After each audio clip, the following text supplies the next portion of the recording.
Navsari cyber crime પોલીસે યુવતીના નામે નકલી ઇન્સ્ટાગ્રામ એકાઉન્ટ બનાવી તેના ફોટાનો દુરુપયોગ કરનાર 19 વર્ષીય યુવાનને ઝડપી પાડ્યો છે। નવસારી જિલ્લાની એક ફરિયાદી યુવતીના ફોટાનો ઉપયોગ કરી કોઈ અજાણ્યા શખ્સે ફેક આઈડી બનાવ્યું હોવાની ફરિયાદ નવસારી સાયબર ક્રાઇમ પોલીસ મથકે નોંધાઈ હતી।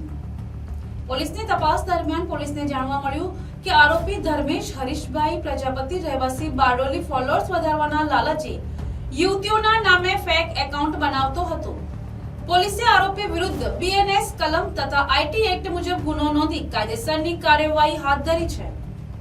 નવસારી જિલ્લામાં ઘણી વખત મહિલાઓના ફોટાનો દુરુપયોગ થતો જોવા મળ્યો છે। તેમના ફોટા સોશિયલ મીડિયા પર ન મૂકવા અને સોશિયલ મીડિયામાં પ્રાઇવેટ સેટિંગ કરી તેના મિત્ર સિવાય અન્ય કોઈ જોઈ ન શકે તે માટે માહિતી લઈ મોબાઈલમાં સેટિંગ કરવું જોઈએ। યુવતીઓ મહિલાઓ ભોગ બને તો 1930 હેલ્પલાઇન નંબર પર સંપર્ક કરવો। આરોપી યુવાન ઇન્સ્ટાગ્રામ પર ફોલોઅર્સ વધારવા કોઈ યુવતીના નામનું ઇન્સ્ટાગ્રામ એકાઉન્ટ બનાવી તેમાં તે યુવતીના ફોટા અપલોડ કરતો જેથી વધુ ફોલોઅર્સ મળતા।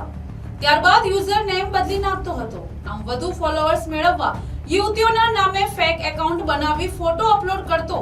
ફેક એકાઉન્ટમાં પણ 9700 ફોલોઅર્સ હતા। Bureau report NTC news Navsari.